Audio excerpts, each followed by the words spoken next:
Yo, what is going on, guys? Wanted to go ahead and kind of get back into the swing of things when it comes to Madden content, and I wanted to, basically ramp back into it slowly, and I thought no better way of doing that than kind of recapping what we did well with the Madden 22 season, right?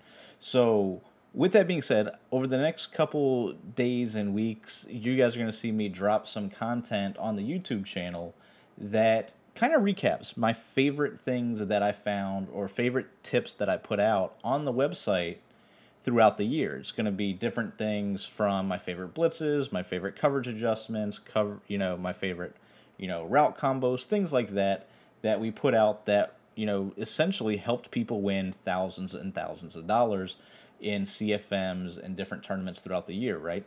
So, with that being said, let's go ahead and jump right into it. This first video is going to be my favorite coverage adjustment that I put out in a tip format to where we really showed how we could lock down both verticals out of Gun Bunch and also flood, which early on in the year when we dropped this was a staple of basically every competitive player's offense. So hopefully you guys enjoy it. If you want to see something specific, let me know in the comments, and like I said, see you guys come Madden 23. Alright guys, so as I mentioned in the last video, I do like audibling to cover 4 drop a lot. Now, when I do audible to this, I set my zone drops as standard or default. So you won't have any sort of zone drops on when you know you're audibling to cover 4 drop, and there's a couple reasons for that. So with cover 4 drop, let me go ahead and show you how this will work. Cover 4 allows me to take away 2 of the best plays in bunch, generally with the same setup, right? So if my opponent is abusing flood, or if my opponent is abusing verticals, we can take that away. So let me just go ahead and show this to you. So we're going to come out in flood first. Now, we're going to also come out in the LB Cross 3 show too. We're going to audible to cover 4 drop. So when we do this, right, we still have the same look as the cover 4, as the LB Cross 3 show 2 when we're running cover 4. So what we want to do with this is we want to go ahead and take the strong safety, man him up to the tight end.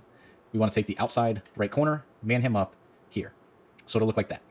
Now, generally, when you're not pressed, there won't be a tell to this. So let me go ahead and actually just throw this ball away so you guys can see how this normally looks. So we're going to audible over to cover 4 drop. We're base aligned, right? We're going to man up the outside right corner on the outside right receiver. See how there's no tell at all? We're also going to man up the tight end with the strong safety. So it looks like that. Now, this is our user right here. But if they were to run flood, right? So if we're sending 3 and they run flood, you'll notice that they will match the out route. You see how this player right here is matched and we can't throw that? What that does is that allows us to take advantage of really all the main routes that they're going to have right here. You see the tight end getting manned up. Can they throw it initially, pick up a couple yards? Yeah, maybe. But we can take advantage of that by just bringing him down into the box. And then we can also do whatever we want to man up the guy on the left. So let's go ahead and show you how that works. But the main reason we like this with no zone drops on is it's going to take the slot route, that's the slot out route, it's going to man him up. So you see if they are to throw to this, it's going to be a pick. But yeah, it's actually kind of running choppy. It's kind of weird. But anyways, same thing if they were to go to verticals. So let me show you them audibling to verticals, right? They're mainly looking to hit that slot crossing route, right? So we'll do the same thing. We're going to audible over to cover 4 drop. We're going to make the same adjustments that we were. Now you can see we can bring him down, man up the tight end if we want to. But our user right here is going to be free to roam and lurk basically whatever we want. The adjustment that you can't make is the hook curl. So this player right here, our looper, he's going to man up to the slot route, the slot crossing route. So assuming he's fast, which this is technically a linebacker, and that's a safety, I think. But anyways, just watch what happens to him.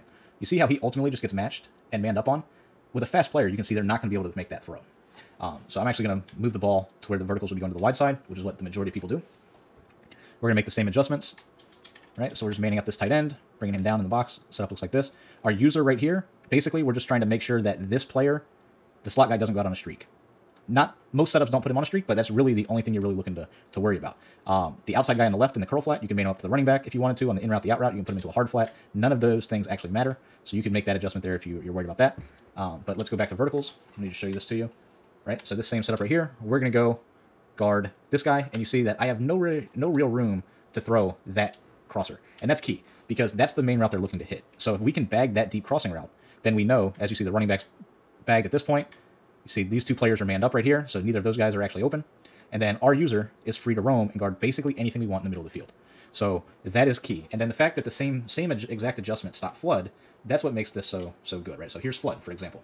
We're going to audible again to cover 4 drop. Once again, we can bring the safety down to guard the tight end.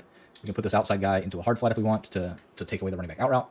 And then we're just lurking free, right? We're lurk the middle of the field. you can see at this point, there's literally nothing open. Now, can things route bouncing get open? Of course, right? But their initial reads will be completely bagged. So I'm going to go to the instant replay, kind of show that to you one more time, and then we'll keep this thing moving. But this is the thing that I want to talk about, right? Because flood is obviously a staple. If they are to go ahead and try to throw that out route, it's absolutely bagged. You see he's just matched him. He's manned up to the tight end. He's manned up on the streak. The route that we're going to manually guard, although it's not necessarily even really needed on this, because you see he's going to run right into that hook zone. It's right there. And then you've got the running back to the out route. Now, there is a small window that they could throw that, right? But if they wait just a split second, he's running directly into coverage. So it's up for you to take away that initial bait, right? So, grand scheme of things, if you're to play this, perfectly, it would look like this, to where you're manning these players up. You're going to come down, put this guy into a hard flat. Now, the very first initial thing you're going to do is take away this quick little running back out route, and then you're going to peel back and guard the in route yourself. So you're taking away that area of the field. If you do that, there'll be 0 things open on this play. There is a counter to this type of setup, and the counter is for them to put this slot guy on a corner route as opposed to the out route. But you don't see a ton of people doing that, specifically ones that are not pro type players. So your average person that just spams floods, spams verticals, will throw nonstop picks to this cover 4. So the other thing to note when running this coverage shell is I do like to crash my defensive line out, and I like to blitz my user to guarantee that we get some sort of pressure. If you send just the 1 and the 2 contains, then you will not get any pressure unless they roll into a contain. So definitely make sure you're blitzing your user. Definitely make sure that you are crashing your defensive line up. And then that's it. Very simple thing. I'll show you how this would look if we were throwing the running back out route quickly and then peeling back. So like initially, right, I'd be biting down here, and then I would peel back on that in route and take that away. Because once I do that, there's going to be nothing for them to really throw. So hopefully you guys understood that. That is the main reason I like cover 4. The other thing that you can do, if you wanted to mix this in a lot, is you could simply shade down, shade up, right? So you could literally run a stock cover 4, lurk on one of the vert hooks. I would honestly recommend bringing the safeties down and then lurking here and just calling it a day, right? So it would look like this, to where you're essentially sitting into a cover 4. You just have to know that there will be things that are actually going to be open. It's up for you to take advantage of your user. But if you run this with default zone drops, you can really take advantage of some of the main meta passing setups like flood and verticals, which is 2 of the best plays in the entire game.